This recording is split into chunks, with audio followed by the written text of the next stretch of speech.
Depression నుంచి బయటికి రావడం ఎలా? డిప్రెషన్లో వీళ్ళందరూ ఫేస్ అయ్యారు కదా, కానీ వాళ్ళందరూ డిప్రెషన్ నుంచి ఎలా బయటకు వచ్చారు ఎప్పుడైనా ఆలోచించారా? ఇప్పటి వరకు వాళ్ళ డిప్రెషన్ అన్నిటి గురించి మనం మాట్లాడుకున్నాం, వాళ్ళు ఎలా బాధలు పడ్డారో మనం మాట్లాడుకున్నాం. ప్రతి ఒక్కళ్ళ జీవితంలో there is a sunrise. ఎప్పుడు ఇంకా మా జీవితం చీకటే అనుకున్న ప్రతిసారి సూర్యుడు ఉదయించాడంటే వాళ్ళ జీవితాల్లో, అలా మన జీవితాల్లో కూడా నా బ్రతుకింతే అనుకున్న ప్రతి ఒక్కళ్ళ జీవితంలో సూర్యుడు ఉదయించాడంటే దేవుడు వాళ్ళ జీవితంలో కార్యం చేసి వాళ్ళని నిలబెట్టాడు. శ్రేష్ఠ సాక్ష్యం మీరు వింటే హౌ అంత డిప్రెషన్ తను ఫేస్ అయింది, ఎన్ని అవమానాలు తను ఫేస్ అయింది, కానీ దేవుడు ఎలా నిలబెట్టాడు. అవమానాలన్నీ దాటుకొని నిలబడడానికి దేవుడు సాయం చేశాడు. ఇంకా దైవజనులు శామ్యూయల్ కర్మోజీ గారి గురించి మనం, ఆయన సాక్ష్యం గురించి మనం ఆలోచించినట్లయితే మీకే తెలుసు ఎంత డిప్రెషన్, ఎంత అవమానం, ఎంత బాధలు. సొంత వారు అనుకున్న వారే తన మీద ఆయుధాలు రూపింపబడి ఆ మాటలతో అవమానాలతో ఎంత బాధ పెడితే ఈరోజు ఎంత స్థాయిలో దేవుడు పెట్టాడు. అవమానించిన వాళ్ళు ఏ స్థాయిలో ఉన్నారు, అవమానం పొంది దేవుడి చేత హెచ్చించబడిన వారు ఏ స్థాయిలో ఉన్నారు. ఇంకా మా జీవితంలో చూసుకుంటే ఐ ఫేస్ సో మచ్. మా తల్లిదండ్రులు అవమానాలు ఎన్ని ఫేస్ చేశారు. మా నాన్నగారు 14 ఏట సేవకు వచ్చినప్పుడు డొక్కు సైకిల్ మీద 14 కిలోమీటర్లు అప్ అండ్ డౌన్ చేసి సేవ చేశారు. ఒక్క స్త్రీకి, ఒక ముసలాంకి, ఒక పూరే గుడిసెలో 14 ఏళ్ల నుంచి సేవకుడిగా ఉండి సైకిల్ తొక్కుని, సైకిల్ టైర్ ప్యాచ్ పడితే ప్యాచ్ చేయించుకుని డబ్బులు లేకపోతే సంఘంలో ఆ సైకిల్ వేసుకొని 14 కిలోమీటర్లు నడుచుకొని కొండవరం పిఠాపురం గ్రామం నుండి కాకినాడ వీళ్ళు ఆనంద్ భారతి వెనకాల ఉన్న వీళ్ళు చిన్న ఇంటి పెంకుటిల్లు వరకు ఆ సైకిల్ మోసుకొని ఆయన సేవ చేశారు. ఎంత డిప్రెషన్ ఫేస్ అయి ఉంటారు. కనీసం కొత్త సైకిల్ కొనుక్కోవడానికి డబ్బులు ఉండేది కాదు. నాన్నగారిని అడిగితే, నాన్న ఆ పాస్టర్ గారు వాడేసిన సైకిల్ ఉంది కదా, అది వాడి, దాని అంత దీవెనకరమైన సైకిల్, ఒక పాస్టర్ ఆ సైకిల్ వాడేసి దాన్ని బాగా పాడైపోయిన తర్వాత ఆఫీస్లో సబ్మిట్ చేయడానికి వచ్చి కొత్త సైకిల్ తీసుకొని వెళ్తే ఈ యజమాని కుమారుడు వెళ్ళి అడిగితే, ఈ పాత సైకిల్ తీసుకో, సేవకుడు వాడింది కదా, అది వాడుకో అని చెప్పారట. అలా ఎంత ఫేస్ చేశారు చిన్న వయసులోనే. It's not an ordinary thing. ఈ రోజు దేవుడు ఎంతగా దీవించాడంటే మీకు ఏది వచ్చింది అది వచ్చిందని ఎవరైనా క్వశ్చన్ చేస్తున్నారంటే తల్లిదండ్రులు చేసిన సేవ, దేవుడు వాళ్ళని ఆశీర్వదించిన దాన్ని బట్టి తరములు నేను ఆశీర్వదిస్తాను. ఆ అబ్రాహాముకు వచ్చిన ఆశీర్వాదం ఎటువంటిది, ఎలా ఆశీర్వదించాడు దేవుడు అబ్రాహాం కుటుంబాన్ని. మనం అందరం అబ్రాహాం సంతతే కదా, అబ్రాహాం కుటుంబాన్ని కదా ఫాదర్ అబ్రాహాం అని అంటూ ఉంటాం కదా. దేవుని ఆశీర్వాదం దాన్ని చులకన చేయకూడదండి. మన డిప్రెషన్ వల్ల, మన యాంగ్జైటీ వల్ల మనం ఏమి చేయలేమనే పరిస్థితుల నుంచి దేవుడు ఎలా హెచ్చిస్తాడు అని మనం చూసినట్లయితే, మీకు సింపుల్ ఆన్సర్ కానీ మీకు ఇవ్వాలంటే, instantly helpful passage out of your pit.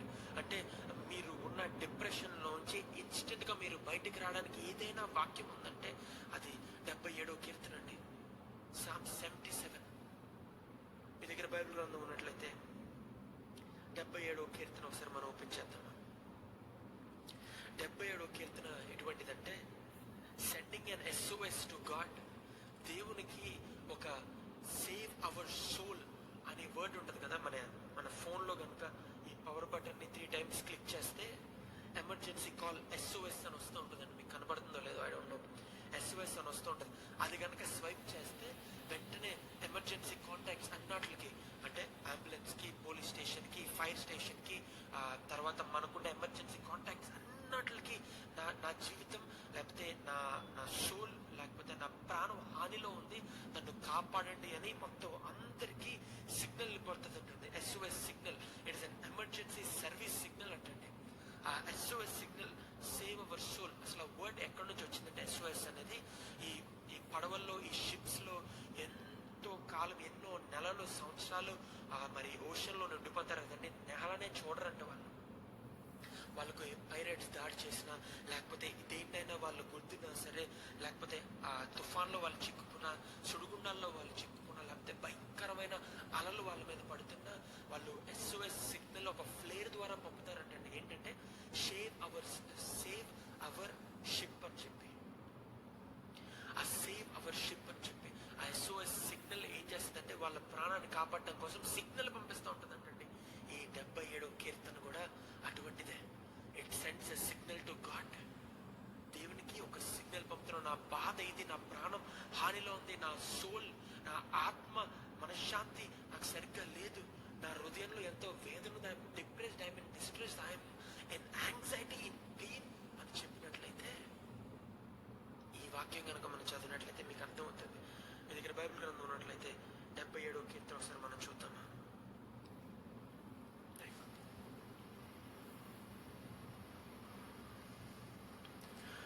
I cry out to God for help. I cried out to God to hear me. నేను ఎలుగెత్తి దేవునికి మొరపెట్టుదును, ఆయనకి మనవి చేయుదును. ఇది ఎవరు రాస్తున్నారో తెలుసా? ASAP రాస్తున్నాడంట. Who is this Asaph? ఎవరి ASAP? He's not a king. He's not a great man. He's not a ASAP ఒక గొప్ప ప్రవక్త కాదు, లేకపోతే అందరికి తెలిసిన వాడు కాదు. ఈ దావీదు సొలొమోను టైంలో ఇజ్రాయెల్ ప్రాంతానికి ఒక వర్షిప్ లీడర్గా, ఒక లిరిసిస్ట్గా, ఒక కంపోజర్గా తను ఉన్నాడంట. He was the one who was writing. ఇంకా కీర్తనలో మనం చూసినట్టయితే ఈ ఆసాప్ అనేవాడు 12 కీర్తనలు రాశాడంట. 12 కీర్తనలు రాశాడు. But is not a king, he is not a big profit, he is not a renowned man. కానీ ఆ కాలంలో ఒక గొప్ప గౌరవం సంపాదించుకున్నాడు, ఒక మంచి స్పిరిచువల్ మ్యాన్ అని చెప్పి. ఆ దావీదు కాలంలో రాజ్యంలో ముగ్గురు గొప్ప లిరిసిస్ట్స్ కానీ లేకపోతే వర్షిపర్స్ కానీ ఉంటే ఇతను కూడా ఒకడంట. ఒక లేవి కుటుంబానికి సంబంధించిన వాడంట. ఒక గొప్ప ఆరాధికుడు, గొప్ప రచనాకారుడు.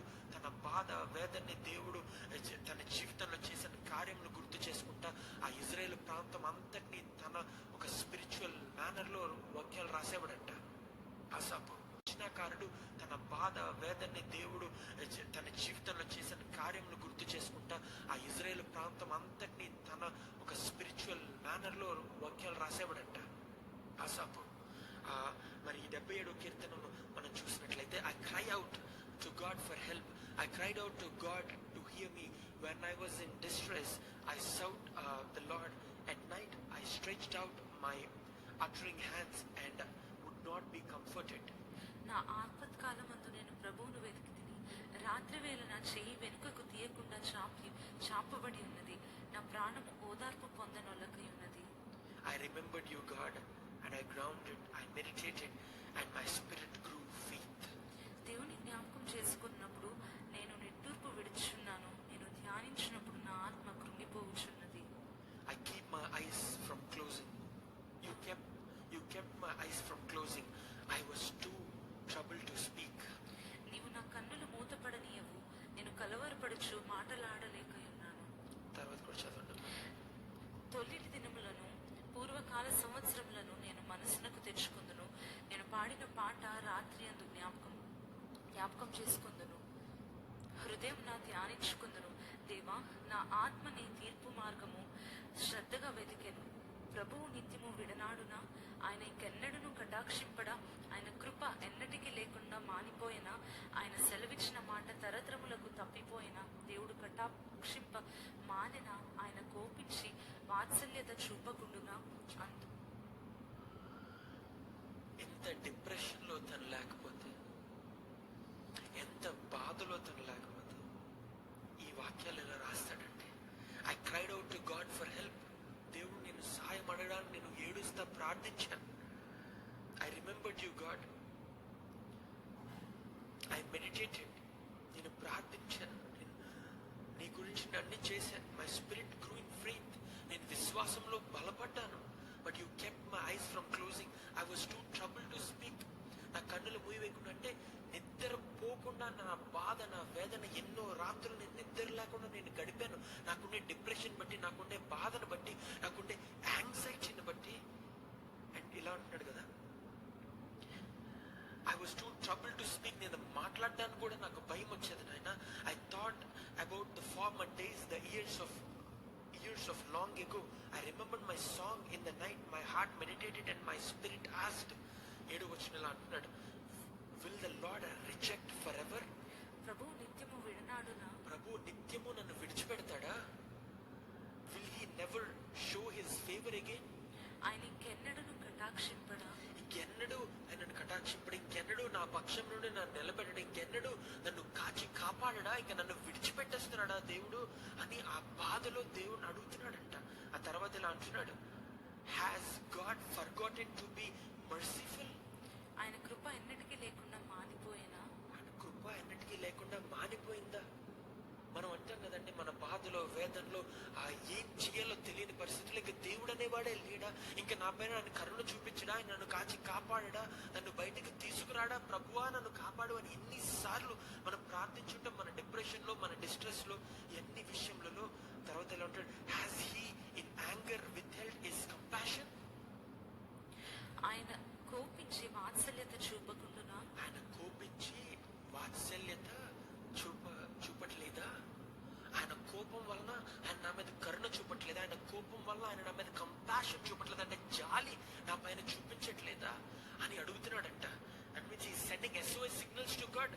నా ప్రాణం పోయేలాగుంది ప్రభువా, నా బాధ నన్ను చంపేస్తుంది, నా వేదన నన్ను మింగివేస్తుంది ప్రభువా, నా పరిస్థితి ఇది, నేను ఎన్నిసార్లు ఏడ్చాను, నా కంటికి నిద్రలేదు, నోటి నుంచి మాట రావట్లేదు, ఎన్నిసార్లు నేను ఏడ్చినా నువ్వు కనీసం నా వైపు చూడట్లేదా ప్రభువా అని ప్రభువుని అడుగుతున్నాడంట. దేవునికి SOS సిగ్నల్ పంపుతున్నాడంట 1వ వచనం నుండి 9వ వచనం వరకు. కానీ ఆ తర్వాత అప్పుడు దేవుడు చేసిన కార్యములు గుర్తు చేసుకున్నాడంట. Choose to redirect your thoughts. నీ బాధ, నీ వేదన అంతా సిగ్నల్స్ ద్వారా, నీ ప్రార్థన ద్వారా, నీ వేదన ద్వారా ఆయనకి తెలియపరిచి, ప్రభువా నా పరిస్థితిని నన్ను విడిచిపెట్టేశావా, నీ జాలి, నీ దయ, నీ కరుణ, నీ వాత్సల్యత నా మీద లేకుండా వదిలిపెట్టేశావా ప్రభువా నువ్వు ప్రార్థిస్తా మరలా ఆయన చేసిన కార్యములకు ఆయన చూపిన మనకు మునుపటి జీవితంలో మనం చూపిన కృపలను బట్టి మనం కనుక చూసినట్లయితే కీర్తనకారుడు యాసాపు ఇలా అంటున్నాడు కదా 10వ వచనం నుండి, దెన్ ఐ థాట్, అప్పుడు నేను అనుకున్నాను, to this will I appear the years when the most high stretched out his right hand. అందుకు నేను ఇలాగూ అనుకొనుచున్నాను, మహోన్నతుని దక్షిణ హస్తము మార్పు నందననుకుంటకు నాకు కలిగిన శ్రమయే కారణము. తర్వాత యెహోవా చేసిన కార్యములను, పూర్వము జరిగిన నీ ఆశ్చర్య కార్యములను నేను మనస్సునకు తెచ్చుకుందును. నేను మరలా గుర్తు చేసుకుంటాను ప్రభా, పూర్వం నువ్వు చేసిన ఆశ్చర్య కార్యములు, నువ్వు చూపించిన ప్రేమ, నువ్వు చూపించిన కరుణ, నీ వాత్సల్యత నేను మరలా గుర్తు చేసుకుంటున్నాను ప్రభా. ఎందుకంటే ఈ పరిస్థితిని బట్టి నేను ఇలా నిన్ను ప్రశ్నిస్తున్నాను, కానీ నువ్వు నాకు చేసిన కార్యములు నేను గుర్తు చేసుకుంటే నేను ఎలా నీ వెల చెల్లించిన ప్రభు అని దేవునికి తెలియజేస్తున్నాడంట. తన బాధ వేదన అంతా చెప్పుకొని, నువ్వు చేసిన కార్యములు అటువంటివి, నువ్వు చేసిన ఆశ్చర్య కార్యములు అటువంటివి, నీ రైట్ హ్యాండ్ మీద నీ కుడి చేతితో నన్ను ఎత్తుపెట్టి నన్ను కాపాడిన దేవా, నువ్వు ఇప్పుడు కూడా నన్ను కాపాడుతావు అనే విశ్వాసం నాకుంది ప్రభు అని చెప్పి దేవుడు చేసిన కార్యములు గుర్తు చేసుకుంటే ఇలా అంటున్నాడంట, I will consider all your works and meditate on all your mighty deeds. 12వ వచనం. యెహోవా నీ కార్యమంతయు నేను ధ్యానించుకుందును, నీ క్రియలను నేను ధ్యానించుకుందును. నీ కార్యములన్నీ నేను ధ్యానించుకుందును అని తెలియజేస్తాడు. I am remembering all the good things that you are doing. Read all of that. దేవా నీ మార్గము పరిశుద్ధమైనది, దేవుని వంటి మహాదేవుడు ఎక్కడున్నాడు? ఆశ్చర్య క్రియలు జరిగించు దేవుడు నీవే, జనముల్లో నీ శక్తిని నీవు ప్రత్యక్షపరుచుకుని ఉన్నావు. నీ బాహుబలము వలన యాకోబు యోసేపుల సంతతి వారగు నీ ప్రజలను నీవు విమోచించి ఉన్నావు. దేవా జలములు నిన్ను చూచెను, జలములు నిన్ను చూచి దిగులు పడెను, అగాధ జలములు గజగజలాడెను, మేఘరాశులు నీళ్లు దిమ్మరించెను, అంతరిక్షము ఘోషించెను, నీ బాణములు నలుదిక్కుల పారెను, నీ ఉరుముల ధ్వని సుడిగాలిలో మ్రోగెను, మెరుపుల లోకమును ప్రకాశింపజేసెను, భూమి వణికి కంపించెను, నీ మార్గము సముద్రములో నుండెను, నీ త్రోవులు జలముల్లో ఉండెను, నీ అడుగు జాడలు గుర్తింపబడకే ఉండెను. మోషే అహరోనుల చేత నీ ప్రజలను మందవలే నడిపించితివి. హల్లెలూయా, ఆమేన్. ఎంత డైరెక్ట్ గా రాశాడంటే, మొట్టమొదట తన బాధ వేదనంతా, తన డిప్రెషన్ అంతా దేవుడికి చెప్పుకొని, ఇది ప్రభు నా పరిస్థితి నన్ను విడిచిపెట్టామని చెప్పిన తర్వాత దేవుడు చేసిన కార్యములన్నిటిని గుర్తు చేసుకొని ఆయన్ని గణపరిచిన తర్వాత 3 స్టేజెస్ లో చేశాడండి. First stage sending SOS signal to God, అంటే దేవుడు నన్ను కాపాడు దేవా నా పరిస్థితి ఇది అని చెప్పుకున్నాడు. రెండవది ఆయన చేసిన కార్యములను గుర్తు చేసుకుని ఆయన మహింపరిచాడు. మూడవది ఏం చేశాడో తెలుసా? అన్నట్లుగా ప్రాముఖ్యంగా magnify God to diminish your problems. దేవుణ్ణి గణపరిచి ఆయన ఎంత గొప్పవాడు, ఆయన చేసిన కార్యములు ఎలా చూపించాడో తెలుసా? యాకోబు, జేకబ్ అండ్ జోసెఫ్ డిసెండెంట్స్, అంటే ఇజ్రాయేలు ప్రజలు ఎలాగైతే చెరసాల నుండి బంధకముల నుండి ఎన్నో ఫేమన్స్ నుండి ఎన్నో తెగుల నుండి ఎలా ఎలా తప్పించి కాపాడావు ప్రభువా, నువ్వు అంత గొప్ప దేవుడు, నా సమస్య నీకేమన్నా పెద్ద విషయమా? ఆ తర్వాత మళ్ళీ చూస్తే ద వాటర్ సా యు, ఎర్ర సముద్రం 2 పాయలుగా చేసిన దేవుడి గురించి అక్కడ మాట్లాడుతున్నాడండి.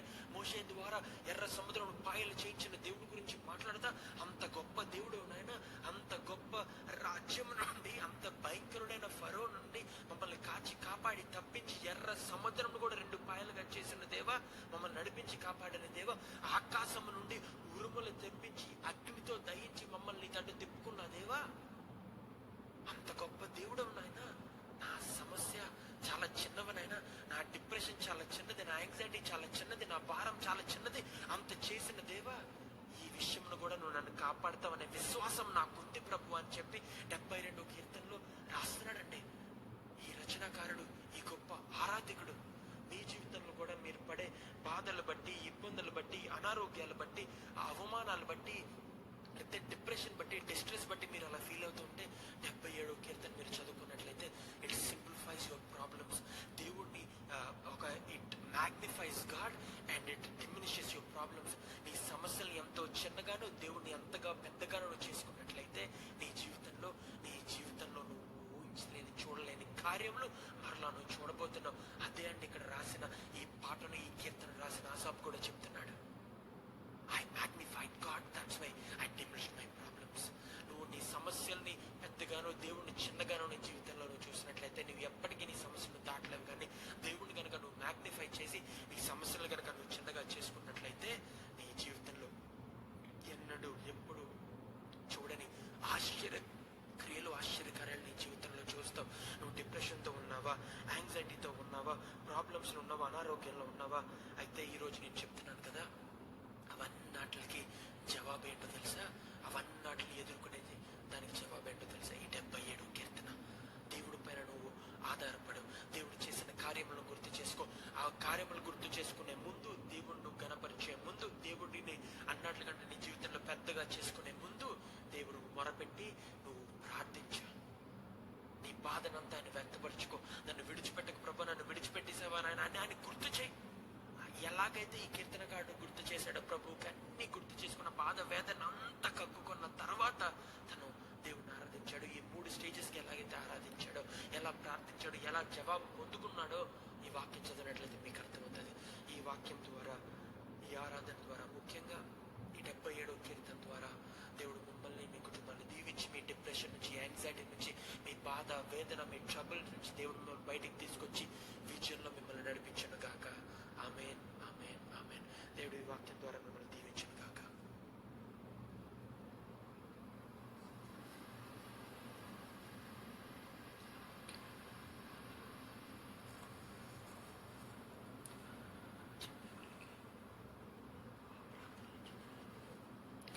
Praise the lord. మరి ఈ సమయంలో ఇప్పటివరకు మీరు వాక్యం చేత దీవించబడ్డారని నమ్ముతున్నామండి. ఈ సమయంలో మీ అందరి కొరకు ప్రార్థించాలని ఆశపడతా ఉన్నాము. తప్పకుండా మీ ప్రార్థన అవసరతలు విశ్వాసంతో కూడా ఇక్కడ పెట్టండి లైవ్ చాట్లో. అదేవిధంగా లైవ్ అయిపోయి కూడా మీరు కమెంట్స్లో పెడితే కనుక తప్పకుండా మీ కొరకు మేము ప్రార్థించడానికి వీలవుతుంది. మరి లైవ్ చాట్లో ఈ సమయంలో మీ అందరి కొరకు దైవజనులు ప్రార్థించాలని ఆశపడుతుండగా మీ ప్రేయర్ రిక్వెస్ట్ తెలియచేయండి. మీ వేదన దేవుని సన్నిధిలో కుమ్మరించండి. మీ డిప్రెషన్ దేవుని సన్నిధిలో చెప్పుకోండి. దేవా, ఇది నా బాధ, ఇది నా భారం, నా వేదన అని చెప్పి మీరు చెప్పుకోండి. దేవుడు మీ జీవితంలో అద్భుతం చేయబోతున్నాడు. విశ్వాసముతో దేవుని సన్నిధిలో మీ చింతను విడిచిపెట్టండి. మీ ప్రేయర్ రిక్వెస్ట్ పెడితే ఈ సమయంలో దైవజనులు మీ అందరి కొరకు ప్రార్థన చేస్తారండి. మీ ప్రార్థన అవసరాన్ని మాకు తెలియపరిచినట్లయితే మనం ఈ ఆరాధనని మరి ఏకీభవించి మనం ప్రార్థించి ఆరాధన మనం ముగించుకుందాం.